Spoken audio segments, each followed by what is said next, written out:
So we're being with the child moment by moment, instant by instant. In this instant, things are good. I'm giving you recognition for it. In this moment, you're breaking a rule. I'm telling you to reset. You stopped breaking the rule. I'm celebrating with you. Oh, you're breaking it again. I'm telling you to reset. And you are by seconds, you're with the child. And if you keep your energy low enough when you're correcting and high enough, hey, look at you patting the dog so gently and not running. If it's high enough, children are attracted to that. And that's where they will drift. So your real power in Nurtured Heart is with stand 2. How steady of a flow of positive regard, joyful vision of who this kid is and how they're revealing their own levels of beauty can you be in the moment, authentically, really feeling joy in your heart. How authentically can you cause the child to see that you see beauty in him in this moment? Therapist Uncensored brings you decades of experience with interpersonal psychotherapy, relational neuroscience, modern attachment, and anything else they think will be helpful in healing humans. Now, here are your co-hosts, Dr. Ann Kelly and Sue Marriott.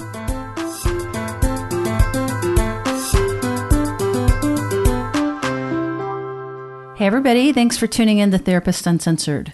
This month, we have pulled some of our older episodes and we've kind of cultivated a list for you that is designed to specifically give you support during this particularly difficult time. We are increasing our publication. So in other words, instead of doing it every other week, we are doing it weekly, but they are from our catalog. And the ones that we've picked, they're designed basically to give you content or support or connection with a particular guest that we think that you could use right now, today. We were right at the finish line with COVID and being able to get back to normal. And anytime you've been under stress and thinking it's about to be over and then that finish line moves, it's really tough, no matter what perspective you're coming from. So we hope that both by publishing more frequently and by curating the list to be able to provide you support during this hard time, that this will be really valuable for you.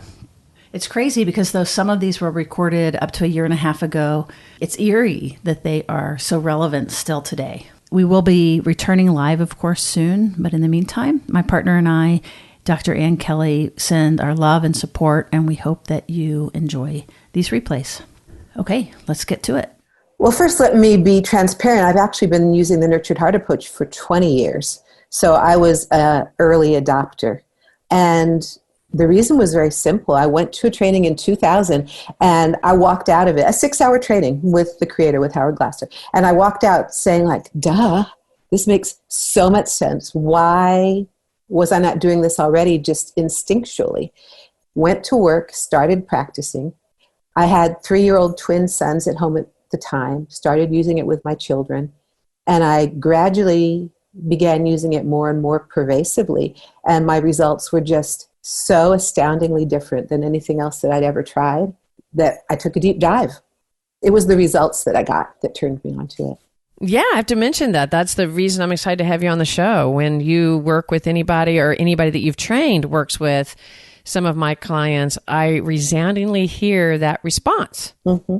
It's not a very complex system. So that's really what's so astounding about it is it's not that hard to learn, but it has a very strong impact. The model that I use currently and that you're referring to people I've trained, that I've trained them in, is you begin with the Nurtured Heart approach. You don't begin with individual psychotherapy of children.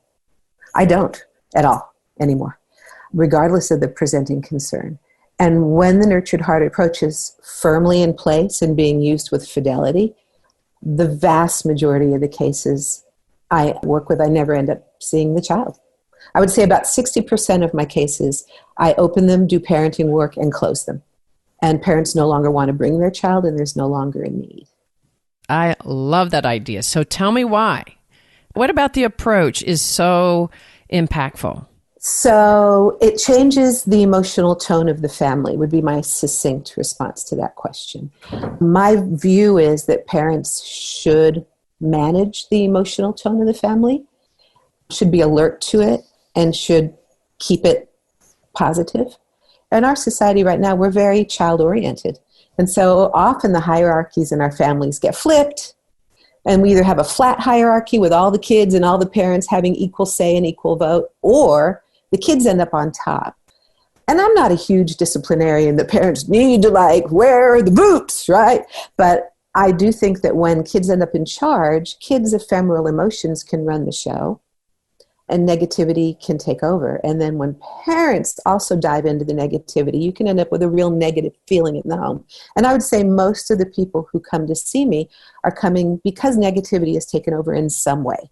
Either they're angry at the child because they see the child as irresponsible or disrespectful, or the child is angry at the parents feeling oppressed, and then the parent's mad that the child's mad, or everybody's scared. The child's anxious, the mom's afraid the child will never get traction in life and never succeed, so mom's anxious.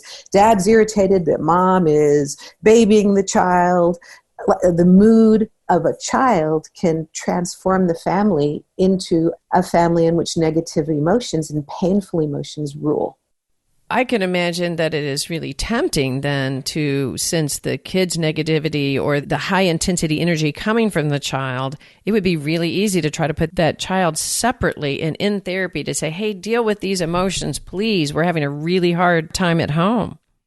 And that is the traditional model, and that model can be useful. I don't mean to say that that model should be thrown out, but my reasons for preferring to go at it this way is I find it to be much more efficient. You can work with a child with anger issues for months and years. You can work with a child who's anxious or depressed for months or years, and you can get some traction, and you can make some changes. But the image that I have is the child's pushing against their own mood issues and the weight of the family to come out of it. I don't think that's a child's job. If you go at it from parenting, I find it much more efficient. I have people done as quickly as 6 sessions. I feel it puts the responsibility where it belongs. It's the job of the family, of the parents, to change how the family runs, not the child. And I think it avoids pathologizing children. Children don't ever have to have the experience of going to therapy, knowing they have a diagnosis, being identified as the one with symptoms and issues.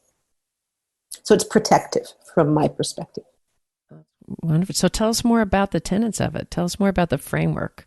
So the framework is actually very simple, and parents learn it easily. And I've taught parents with doctorates, and I've taught parents who are high school dropouts. Education doesn't play in whether or not you get it. Parental mental health can play in. Healthier parents grasp it and implement it more easily. But parents love their kids so much. I've had parents learn it against the odds and implement it well against the odds on behalf of their kids.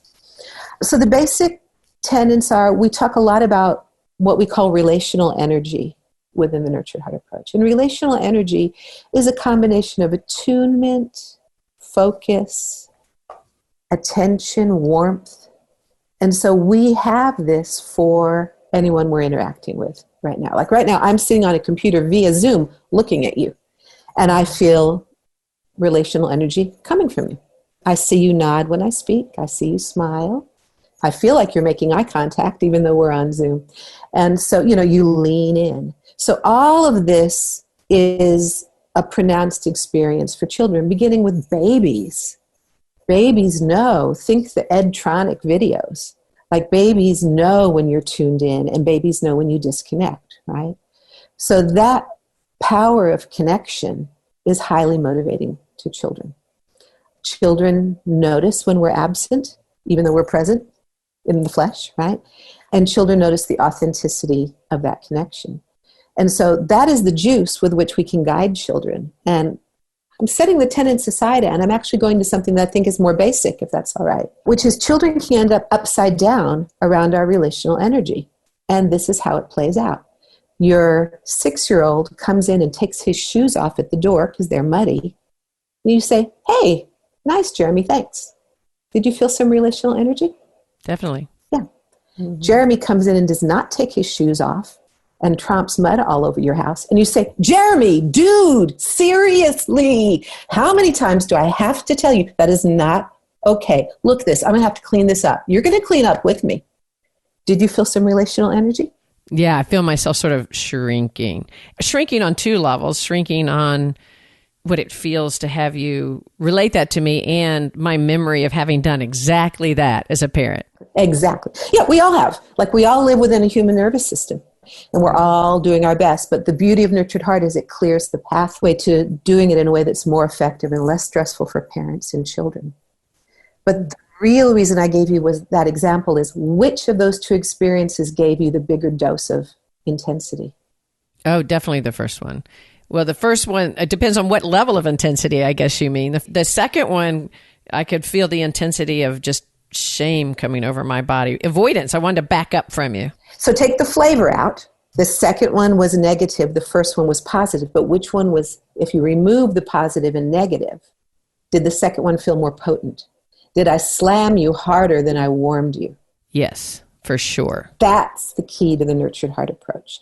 Intense children crave the bigger bite of life every time. So one of the ways they get upside down with us is when our little, oh, thank you, doesn't land for them. They need more contact, right? Mm-hmm. They need a more powerful sense of, you're in there with me. And when we're scolding them, we're leaning in, our face is flushed, our eyes are glowing, we're focused on nothing but them, and we're giving it to them. That's powerful.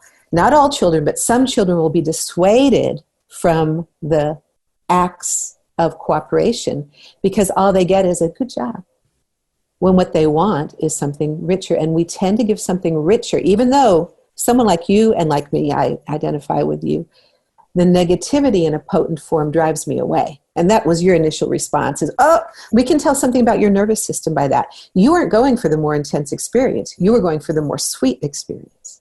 But there are people who go for the more intense experience. Those children often end up with a diagnosis of ODD. ADHD children sometimes fall in that category.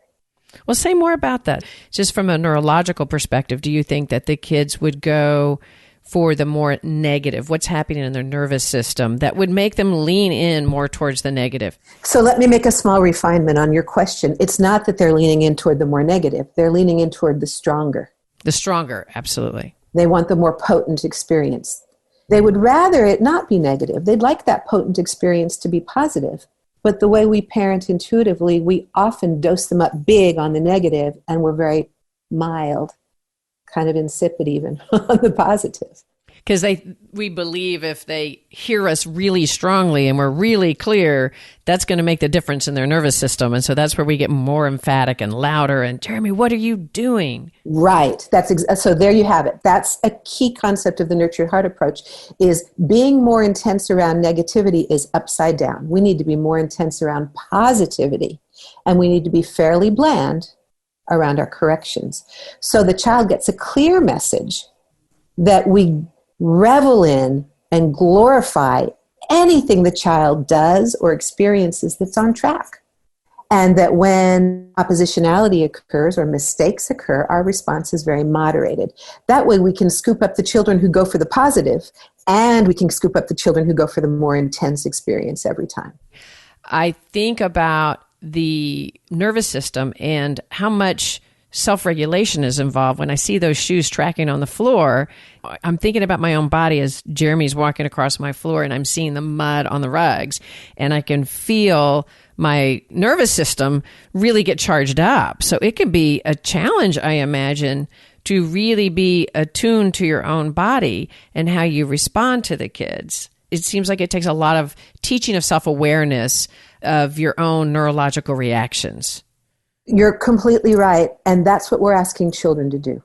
We ask children to regulate. We ask children to not blow up, to not run away, to not weep uncontrollably, and we need to not only model that for them, but live that with them. And so, yes, we're asking parents, a big ask. For some parents, it's exceedingly difficult to learn to regulate, and we can put a lot of focus on that. But ultimately, what we're trying to do is help parents regulate so that children can regulate, because a dysregulated adult provokes a dysregulated child. So we have to allow children, if we're going to buy this model, to dysregulate because they're kids and they're learning. And we have to stay regulated nonetheless. And a lot of time can be spent on parental regulation. That makes a lot of sense. Do you teach any specific skills, like even in that example that you can think of how a parent could slow down their nervous system in that reaction? Because intuitively, it makes complete sense, right? If I don't scream and yell at Jeremy, and I calmly, maybe just calmly remind him of that, what you're saying is going to go much better. I could also imagine that being really challenging at times. Is there a skill, even in that one example, a little tidbit you could throw out? So there are a lot of skills out there, and you can use any of them in companion with this. And so some people learn it in 6 weeks.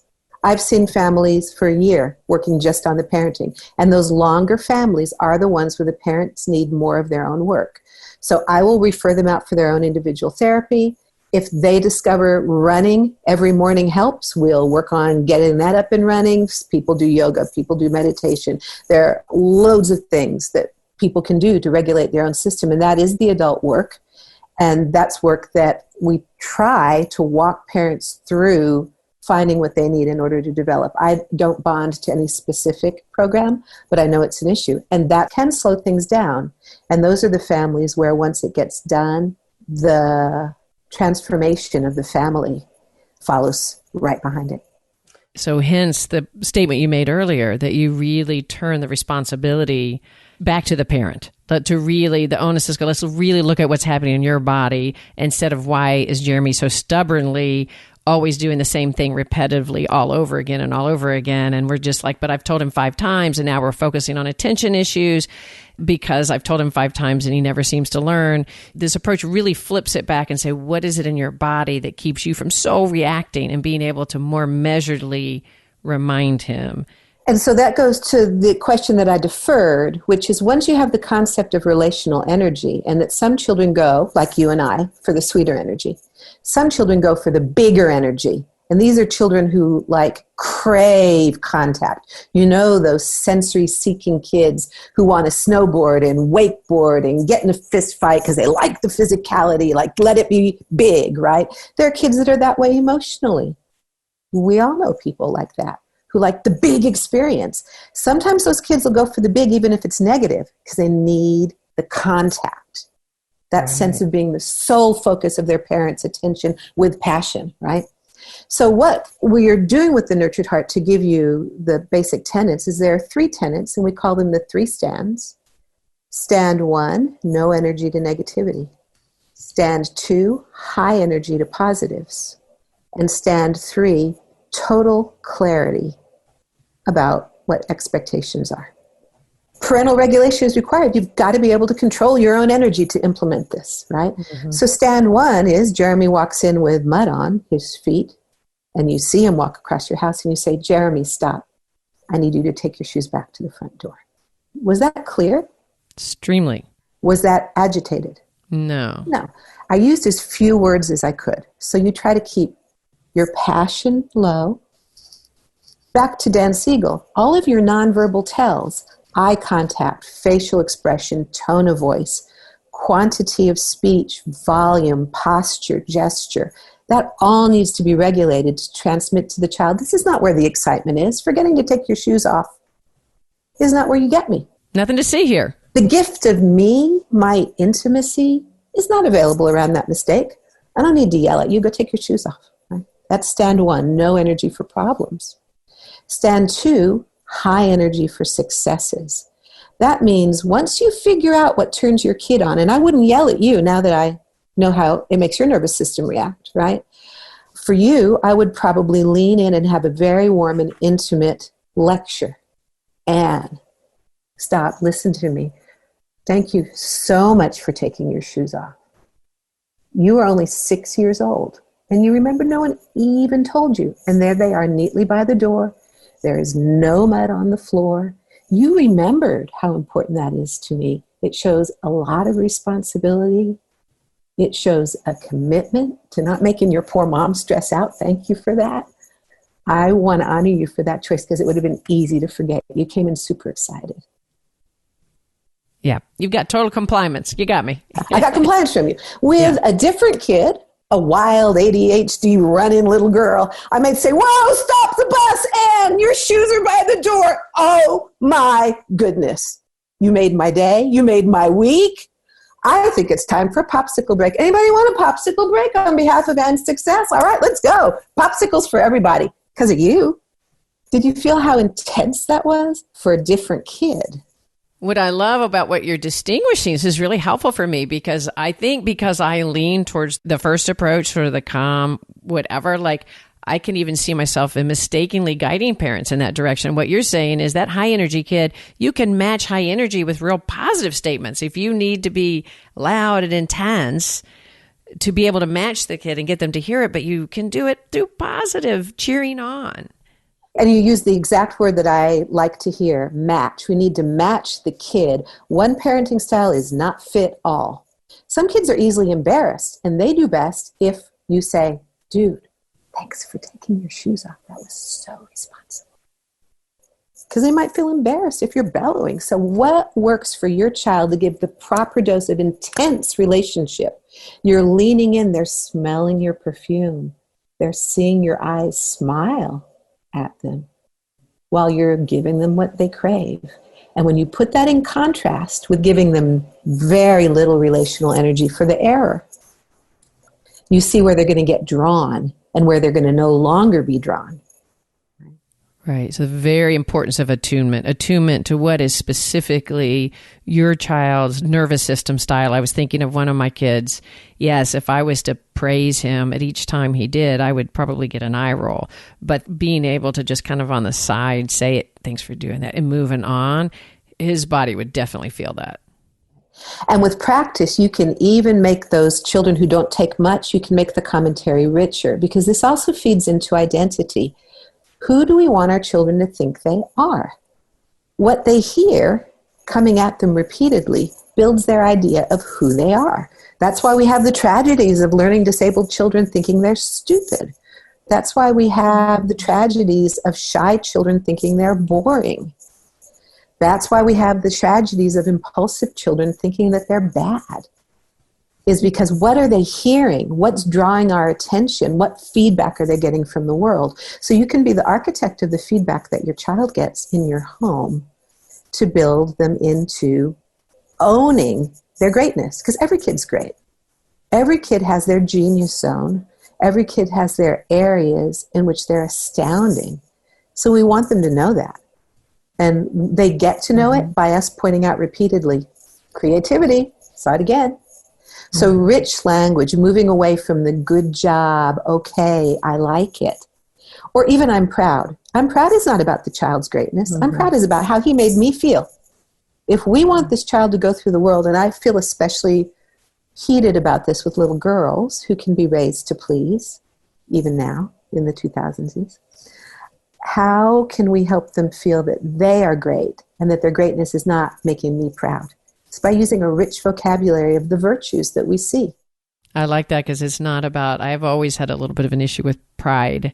I'm proud of you because it feels like some ownership rather than just really allowing the child to sort of feel, I'm so impressed with what you just did, right? Like even that slight turn of impressed because it's really reflecting of what they did. But you're saying it's also taking it deeper. What is the thing that you see in that child that's going to reflect their identity? There's an attunement required, but there's also an acceptance. Like Nurtured Heart, when done exceedingly well, has no agenda. It works to change children's behaviors. It works to change mood disorders and to lift children's moods. But when you're doing it, you're not thinking, I'm going to thank Anne for taking her shoes off. I want her to keep taking her shoes off. No, I'm not doing it to manipulate you so you'll do it again next time, even though that's a lovely side effect that we'll probably get.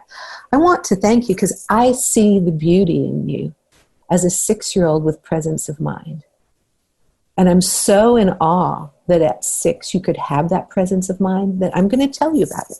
It's not about approximation to a behavior result that you want. I feel as you're speaking that the child's ability to relax in a moment so intensifies. You know, children pick up when you're sort of, for lack of a better word, manipulating, right? I want Jeremy to do this, so I'm going to keep saying, Jeremy, good job, because I want it to be repetitive. What I hear you saying is that you're looking for deep authenticity and connection for who that child is. And in that one moment, rather than just where you want to lead them. It allows the body to relax more and be in the moment together. Exactly. And more sensitive children or children who are astute can read judgment and manipulation like Braille If all you're doing is being nice in order to get something you want, you can trigger quite a bit of opposition. Oh, that makes a lot of sense. You can really trigger opposition in kids. Like there's something about the oppositional child that sounds so separate from their environment rather than how can we induce opposition? And it's not a conscious choice, right? If the child feels that they're being manipulated, they feel oppositional, it's not necessarily a conscious choice to get oppositional, right? It's like their body's response to feeling something's wanted from them. It could really produce a resistance, right? Is that what you're saying? I'm saying that. Absolutely. And at even a deeper level, there are children who've been indoctrinated into a dance of the way I get you off your cell phone, out of the kitchen, away from my brother, is by opposing. So that's where the relationship is. And these children can be tutored accidentally that when they're minding their own business, playing with their train, nobody says anything. But all they have to do is tell you no, and suddenly nothing, you're not too busy for a fight. We're often never too busy for negativity in a fight. Right. Although we are too busy to just enjoy the beautiful moment of a child just being all right. Well, and I guess also, if I think about it, our minds are sort of trained to kind of watch for the negative and grab it, right? Like our minds are so used to picking up more negativity than positive in general. So instinctually, we're going to see the negative. We're going to see, quit doing that. I think of different types of attachment style in parents and kids too are going to be more drawn to be vigilant to that negativity in order to contain it, and so have to really learn to be able to orient their body to the positive. It's a process, I imagine, for some of us.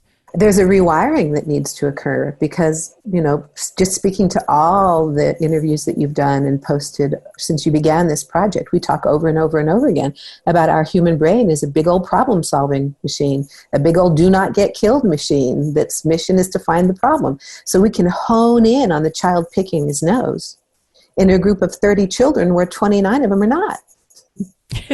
That's a great example. So there's a lot of personal work that parents do. Some people come quite equipped. All they need is the toolbox. You give them the toolbox, they're off to the races, they're done.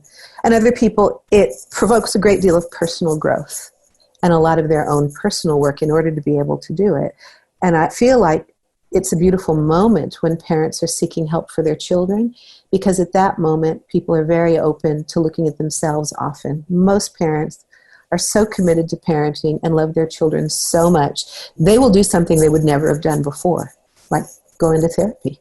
They will do something that they didn't have time for a few years ago for the good of their child. So we have so much power as therapists that work with children to rope parents in and to not let the child become the pathologized one. So there's a lot of work that you do, I imagine, in initial sessions especially, to really help parents grasp that from a place of non-shame, non-blame on the parent, but to engage in the openness that this shift is so important, their ability to regulate themselves and to inspire them to want to do this. To inspire them and also to see the greatness in them. The parents that show up on our doorsteps are doing something uncomfortable, expensive, and inconvenient for their children. They're taking off work, driving to an appointment, writing a big check. They're going home and working on themselves on behalf of their kids. If that's not admirable, I don't know what is.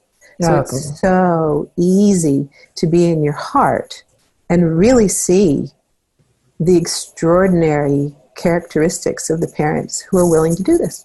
I'm so appreciative about you being on the show. There's so many parents out there that have that heart and don't have access. They don't have access, whether it's location they live in, financial access, to be able to get this kind of support. So to put this out there far and wide for people to really learn from you, that if they've tuned in and they've seen something about nurtured heart approach in parenting and say, I want to listen, that's a parent that is going to be really open to looking.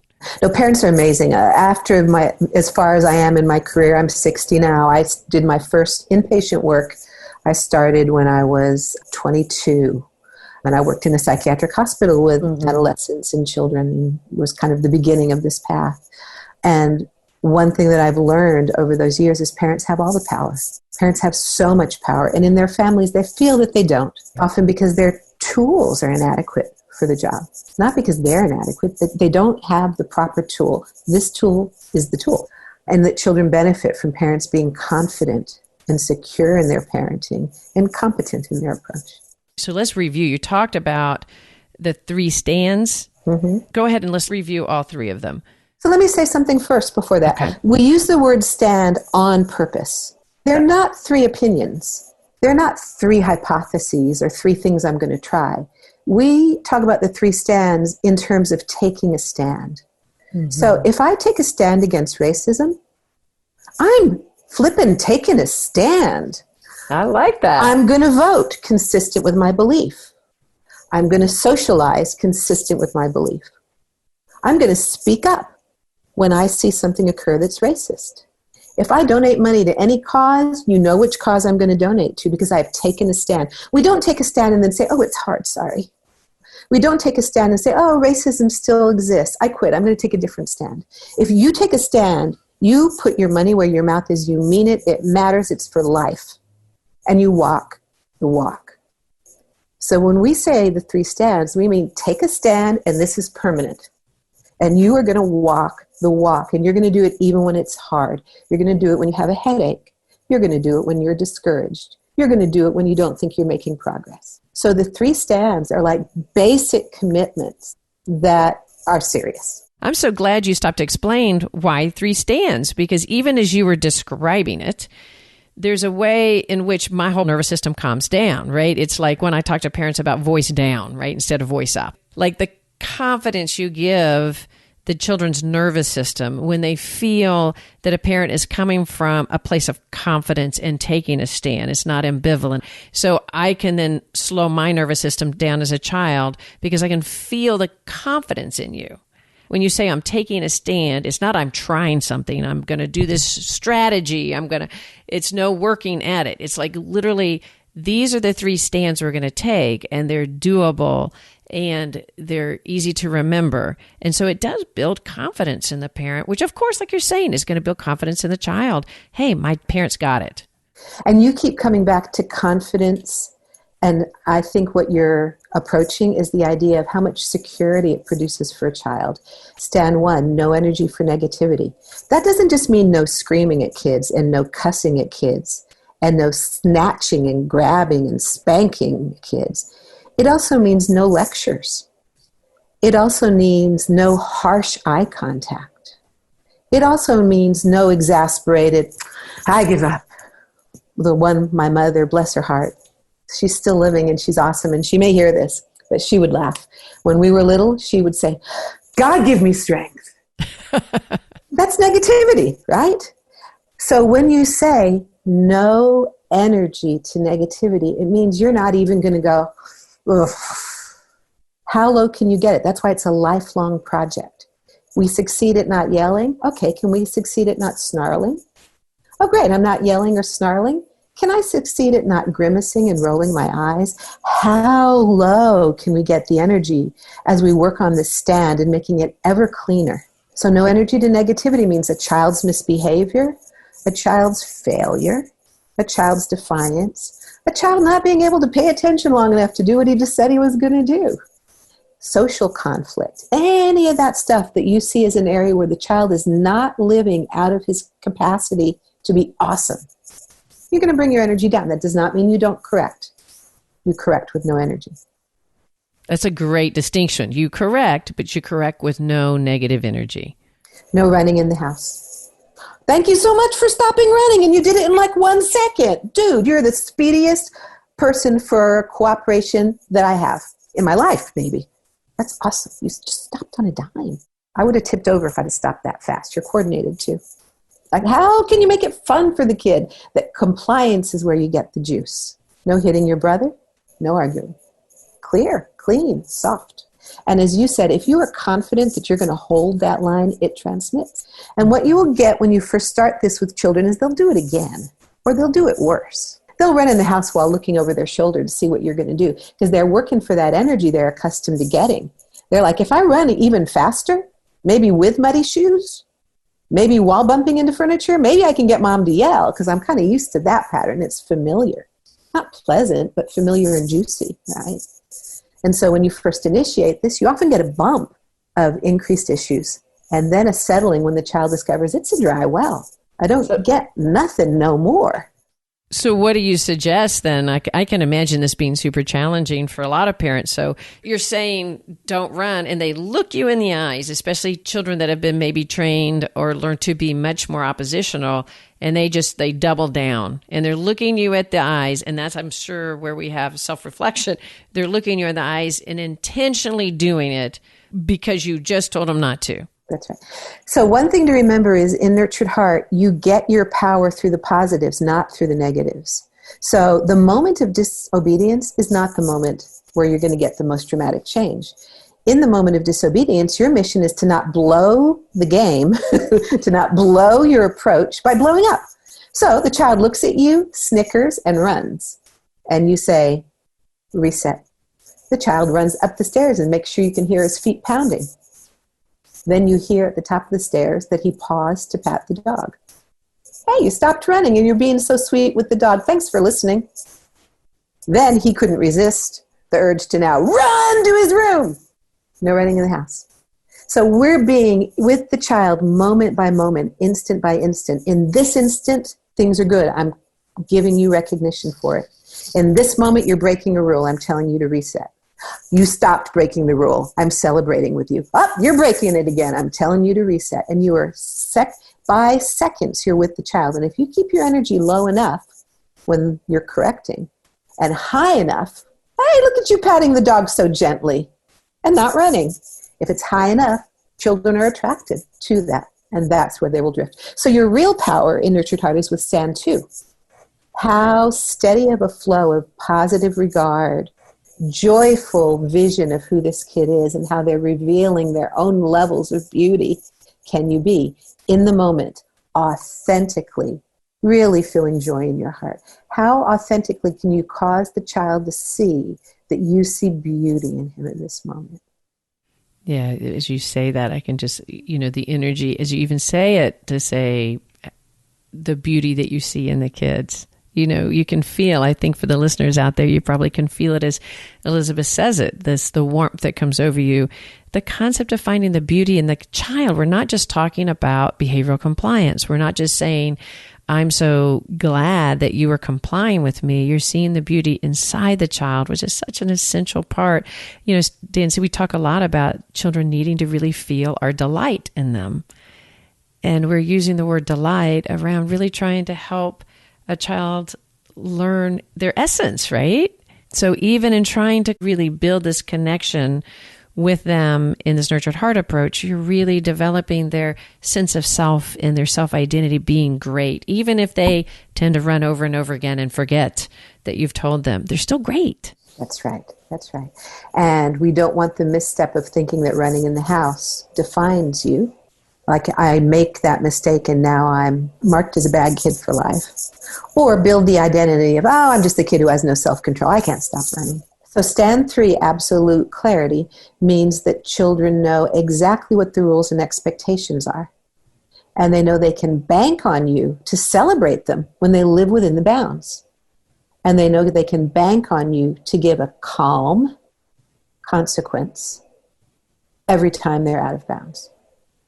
So that doesn't mean only we're not going to be spanking kids, because that's not a calm consequence. It also means there's really not a lot of need to say, that does it, no screen time 1 month. Like it's just not necessary, because you're going to win by your consequence being given every single time the rule is broken. And it can be a rather small consequence. If every time you went over the speed limit on Mopac, if you got a ticket for $5, that's what we're doing, as opposed to getting caught randomly twice a year and getting a $250 ticket. Yeah, I'd be broke. Let's just be clear. So what we're doing is we're really focused on giving a consequence every time. A toe out of line is a toe out of line. Can you give me an example of that? Because I can see as a parent that could be, like, because what you're saying is, I guess a consequence can be just also hearing from me, we don't run in the house. So when you're saying consequence, it could just be a verbal reminder. Let's say the rule is to not be using your phone, not using your phone after 7. So I keep finding my child with the phone after 7, and I say, we're not going to use the phone after 7. Of course, I'm also hearing from this that I want to implement a positive. You're so good. You've been really, really holding to that. I really can see it. That's where the power is. The power isn't in the yes, not in the no. And then, though, it's the third time I've made the rule, no phones after 7. I keep discovering my child with the phone. And you're saying every single time there's a consequence. Say more about that in that example. So if you discover that structure is not clear enough, you may need to work on your clarity around the rule. And the rule may be, at 7 o'clock, I'd like you to turn your phone in. I need you to turn your phone in at 7. So you increase the clarity of the rule.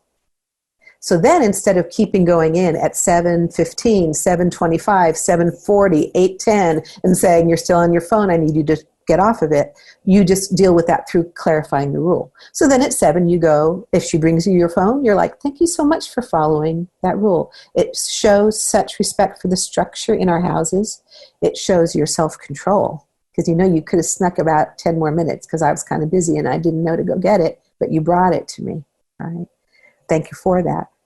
But if she doesn't, you go in and you say, phone please, thank you for giving it to me. Done. So you're keeping your energy so low around non-compliance. And to where you went really instinctively already is your real glory is what you do with the compliance. And that's where most of the power is. When a child makes a mistake is not really a teachable moment. We think it is. There's this whole kind of popular notion that, oh, David just blew it. This is a teachable moment. I have to step in, right? No, that's not the teachable moment. The teachable moment is the other 99% of moments when he's not blowing it and making it adequately gratifying for him in those moments. That's wonderful. Yeah, that makes a lot of sense. Do you think that this works for all kids and all families? Is it certain particular types of issues that you see it working the best for, or do you feel like it works for most kids?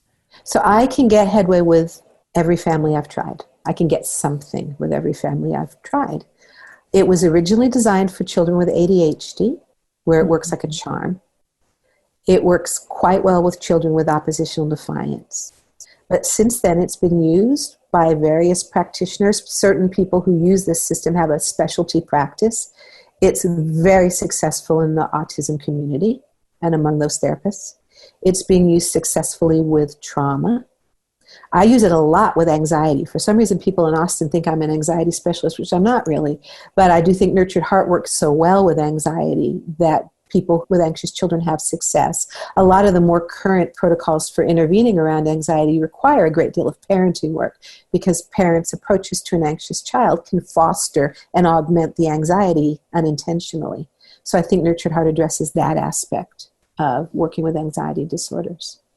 So I'd say its effect is very broad. It's being used in schools. Teachers learn it and use it for general classroom management.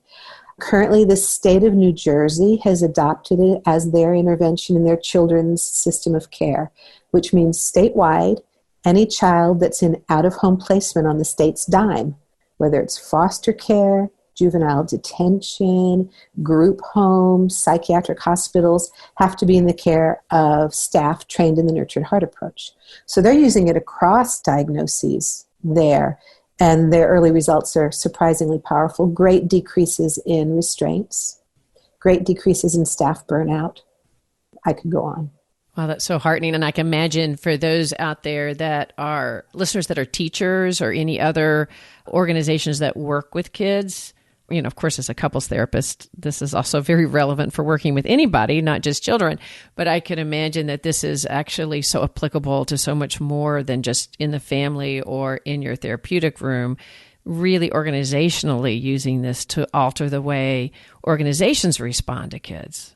Absolutely. It's actually even being taken into the business world. I've trained people who wanted to use it in their business. I trained an emergency room physician last year. Use it in his emergency rooms. I trained all the staff from a psychiatric hospital in New Orleans for use on their adult unit. It's being taken into geriatric facilities for work with the elderly. Well, tell me, how does this approach, how do you feel like it changes the family or family life? Because we're talking about it changing systems, and I just think, it feels so impactful, and I imagine that it could have such a deep change on a family that really, really embraces it. So I consider it to be a form of milieu therapy.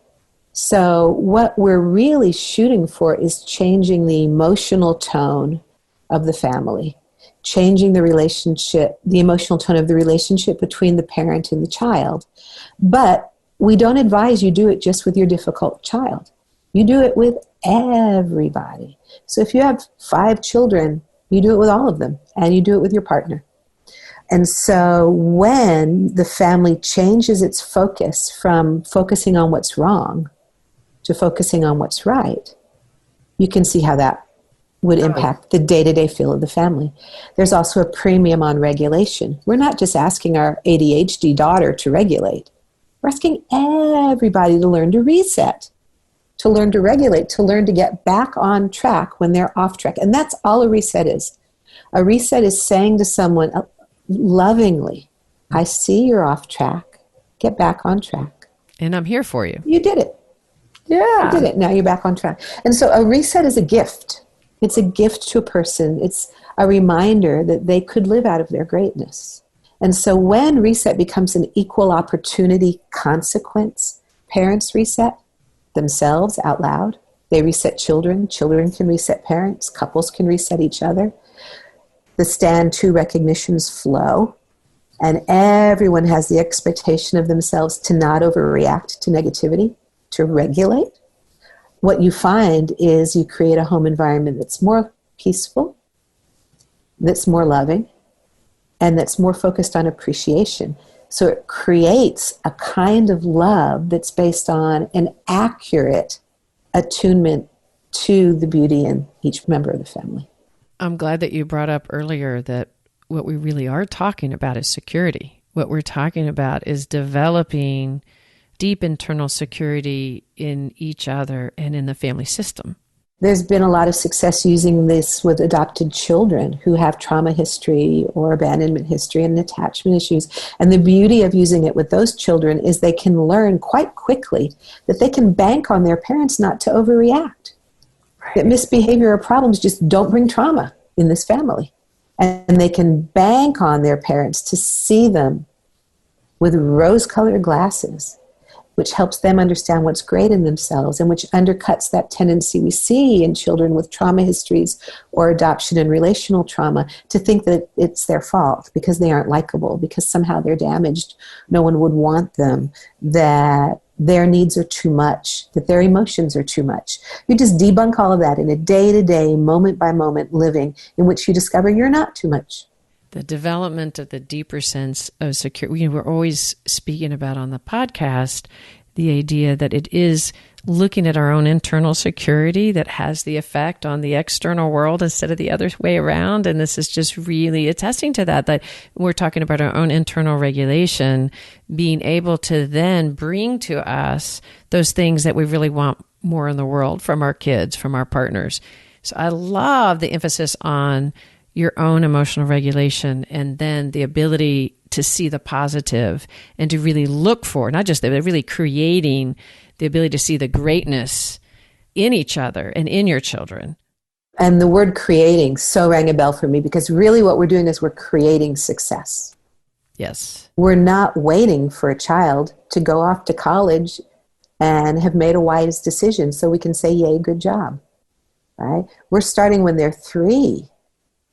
Noticing what they do that indicates the greatness within them so they can have full, heartfelt ownership of their own abilities and assets and gifts.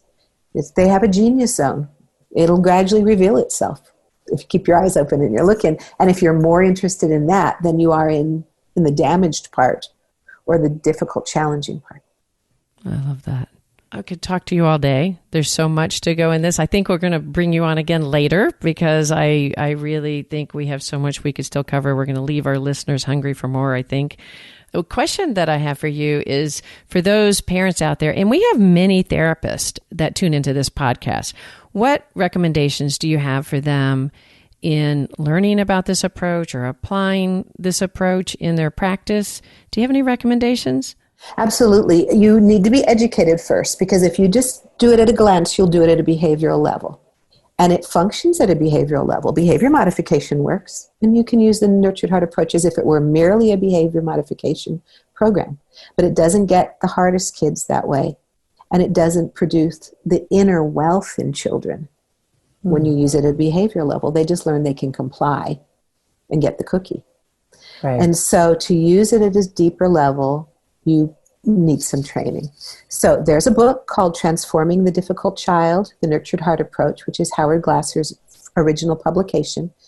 You can find it anywhere. You can get training by trainers.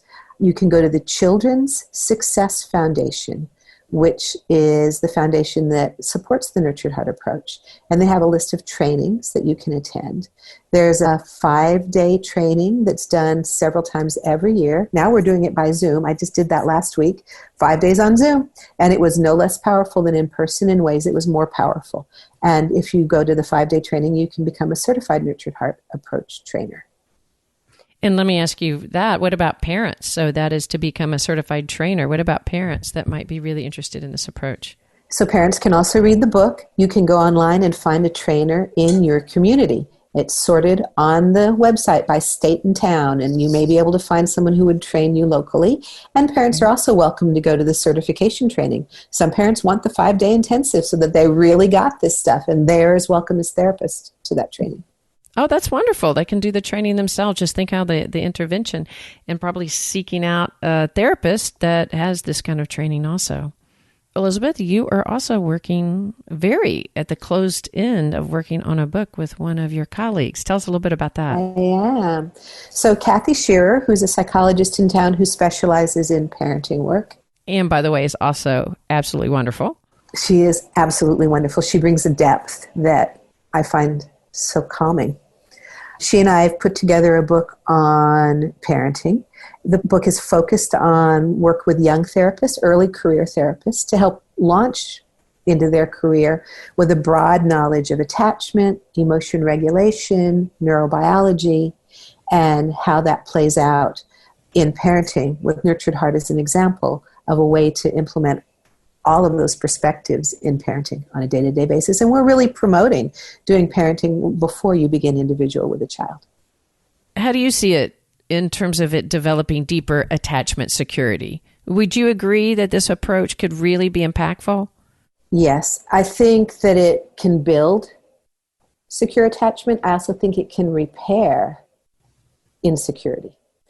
And the way I think we go about it is creating absolute safety. When you know your parent's not going to lose their grip and scream at you or grab you, you can feel more relaxed and more secure and more trust.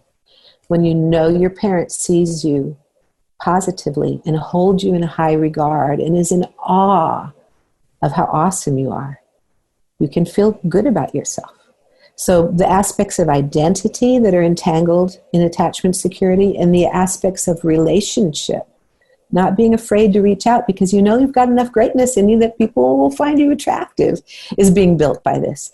And you can rework with children the misconceptions they have about themselves and about the trustworthiness of others.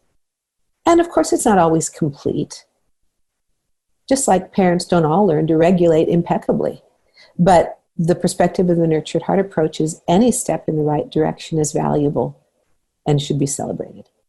Oh, I can see that. And I even think about the misperception of the child thinking they're bad, but the misperception also of the parent continuously focusing on the negative bad behavior and their misperception shifting to their own identity. And so, we're just literally talking about co-regulation. This whole time we've been talking about it, we're just really naming it as talking about regulating ourselves, but we're talking about co-regulation, a child regulating to the parent's nervous system, where the negative goes down and the positive goes up. That sense of attunement is so powerful. And the unflappable parent. Especially. Kids lose it. That's no news. Kids lose it. So how can we be regulated and unflappable in the face of a child who's struggling? Well, struggling also doesn't help. And when you see your parent losing it, of course, that's a communication. Your environment's not safe, especially it's not safe for you to be bad or to do something wrong, right? Like if you've done something wrong, all of a sudden the environment becomes unsafe. That's right. Yeah. And it's your fault. At some level, you feel that it's your fault because children believe just about everything was a result of them. So, Elizabeth, if people want to reach out to you directly, how would they get a hold of you? They can find me at my website, Dr. Elizabeth Sylvester, in Austin, Texas. That's great. And maybe we can have Kathy Shear on too when your book hits the press. Yeah, I would love to. I would love to see you back again. All right. Thank you so much for joining us. I really, really appreciate it. Thank you. It's been a blast. All right. Thank you out there for the listeners for joining us today. If you feel like this episode was impactful as much as I do, please share it, send it to others, and let them gain from this experience as well. If you could take the time to rate and review us, that would really be helpful to us at Therapist Uncensored.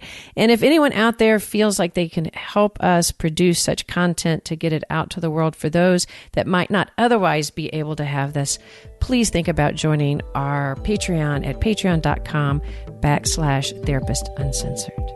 All right. Thank you so much, and I'll see you around the bend.